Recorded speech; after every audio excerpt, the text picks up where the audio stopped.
안녕하세요. 스트레스를 엄청 받고 그걸 풀기 위해 사연을 보내보게 된 41살 여자입니다. 저는 한때 헬스 트레이너로 활동했던 사람이지만 나이도 어느 정도 있는 상태고 예전에 사고로 인해 몸이 다치게 돼서 4년 전부터 집안 살림을 하며 지내고 있었어요. 남편은 제가 다니고 있는 헬스장에서 만나게 되면서 연애를 시작하게 됐고 그런 남편과 결혼한 지 벌써 10년이 넘었네요. 저와 남편은 운동하는 걸 좋아하기에 저는 헬스 트레이너 직업을 그만두고 나서도 무리하지 않는 선에서 남편과 같이 헬스를 하거나 아침 저녁으로 조깅하러 나가기도 해요. 유머 코드나 식성도 비슷해서 같이 사는 동안에 정말 행복했습니다. 그런데 우리 부부 결혼 생활에 걸림돌이 되었던 게 있다면 그건 도련님 때문이랍니다. 제가 교통사고를 당하는 바람에 재활치료를 받으면서 집에서 가정집으로 지낸 지 얼마 안 됐던 시점에 도련님이 저희 집에서 잠시 지낸다고 하시는 거예요. 일단 도련님은 제 남편과 14살 차이로 늦둥이라고 보시면 되는데요. 도련님이 군대 전역하고 다니던 지방대가 있는데 그 대학은 메리트가 없다며 편입 준비를 한다고 하기에 다시 서울로 오게 됐답니다. 도련님은 지방대에 다닐 때에는 기숙사에서 지냈지만 편입 준비를 하겠다고 다시 서울로 오게 됐을 당시에는 당연히 도련님에게는 돈이 없다고 볼 수 있잖아요. 대학생이 돈이 있어봐야 얼마나 있겠어요. 시부모님은 도련님이 20살이 되던 해에 돌아가시게 돼서 제 남편이 도련님 부모님 역할을 하고 있는 셈이랍니다. 그래서 도련님이 서울로 왔을 당시에 편입 준비하는 동안에만 우리 집에서 지내게 하자고 하더라고요. 보증금과 월세 마련해 주는 것도 부담이고 보증금을 내준다고 해도 도련님이 몰래 보증금을 뺏었을 것 같은 느낌이 들기도 해서 결국 우리 부부 집에서 덜도 말고 딱 1년만 지내게 하기로 했어요. 평소 학교에 성실히 다니지 않아 보이던 도련님이었지만 편입 준비 정말 열심히 하더라고요. 저희 부부집 작은 방을 도련님이 지내실 수 있도록 준비를 해드렸는데 도련님 방을 몰래 들다 보면 항상 책상에 앉아서 공부를 하더라니까요. 원래 노는 걸 좋아하는 사람이었는데 말이에요.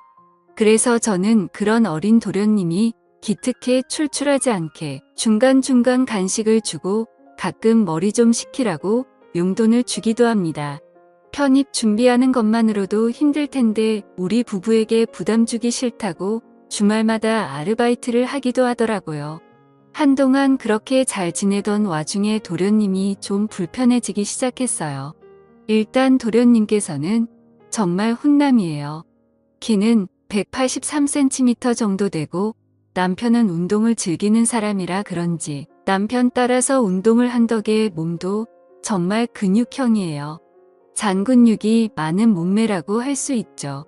군대 가기 전에 신검 받았을 당시 183cm, 71kg이 나간다고 했으니 기율이 좋을 수밖에 없습니다. 게다가 얼굴도 시아버님의 닮은 덕에 솔직히 제 남편보다 잘생겼어요. 정말 훈남이라고 할 수 있는 그런 남자랍니다. 모자랄 게 전혀 없는 도련님이 저를 여자로 보는 느낌이 들더라고요. 일단 남편은 아침 일찍 출근해서 저녁 8시에서 9시가 되어야지만 퇴근하는 직장 생활을 하고 있어요. 그래서 낮에는 집에 저와 도련님 단둘이 있을 때가 많은데요. 집에 단둘이밖에 없다고 해도 도련님은 공부한다고 방에서 거의 나오는 법이 없어서 가끔은 저 혼자 있는 기분이 들 때가 있기도 한데요. 그렇게 무난하게 지내고 있던 어느 날 제가 안방에서 옷을 갈아입겠다고 옷장을 열고 옷을 벗는데 그때 도련님이 안방 문을 벌컥 열고 들어오는 거예요. 놀란 저는 서둘러 옷을 입고 도련님 노크 좀 하고 들어오세요 라고 약간 화를 냈습니다. 도련님은 미안하다고 사과를 하며 배고파서요. 밥 잘해주세요 라고 하더군요. 처음에 이런 일이 있을 때는 실수구나 싶어서 그냥 넘어가게 됐는데 그 후로 계속 제가 옷만 갈아입을 때에 맞춰서 도련님이 제 방에 들어오는 느낌이 드는 거예요. 옷장 문을 열면 보통 끼익 소리가 나기도 하잖아요. 그 소리가 날 때마다 노크도 안 하고 들어오는 기분이랄까? 그리고 빨래 건조대에 걸려있는 제 속옷이 한두 개씩 꼭 없어지더라고요. 그것도 집에서 편히 입는 좀 허름한 속옷만 사라지더라고요. 내가 빨래하다가 한두 개씩 빠뜨리는 건가 싶었던 찰나에 도련님 방에도 빨래거리가 있을까봐 도련님 방에 조심스럽게 들어가게 됐는데요. 도련님이 제 속옷을 갖고서 이상한 짓을 하고 있는 거였어요. 놀란 저는 일단 도련님한테 들키기 전에 서둘러 방문을 닫았어요.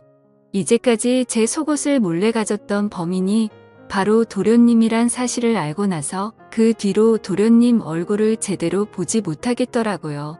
이걸 혼자만 알고 있어야 하는 건가? 며칠 동안 곰곰이 생각하고 있던 찰나 제가 혼자 운동하고 나서 낮에 샤워를 하고 있었어요.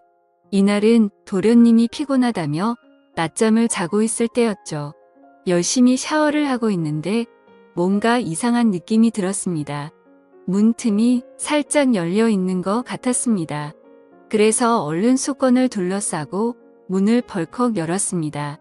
그러자 도련님은 제 행동에 놀라서 당황했는지 도망도 못 간 채 뒤로 나자빠져 있더군요. 저는 무슨 짓이냐고 소리를 질렀고 도련님은 미안하다고 손을 싹싹 빌며 사과를 하더라고요. 그러더니 도련님은 이 사실을 제발 형한테 말하지 말아달라고 부탁을 했습니다. 저는 이번 일 절대로 못 넘어간다고 했습니다. 제 속옷으로 이상한 짓을 한 것도 이미 알고 있었다고 따졌는데 도련님은 세상 놀란 표정으로 그 자리에서 엉엉 울더라니까요. 얼마나 억울하고 속상하던지. 저는 퇴근하고 집에 들어온 남편에게 모든 사실을 솔직하게 고백했습니다. 제 말을 들은 남편은 손을 부들부들 떨면서 분노를 감추지 못하더라고요. 방에 조용히 있던 도련님에게 다가가 얼마나 싸웠던 건지 남편은 이 집에서 더 이상 같이 지내지 못할 것 같다며 당장 나가라고 도련님을 쫓아냈습니다. 도련님은 절대 안 그러겠다고 이 집에서 나가면 당장 갈 곳이 없다고 하더라고요.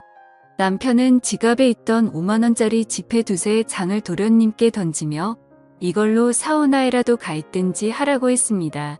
그 후로 도련님은 우리 집에서 지내지 못하게 됐어요.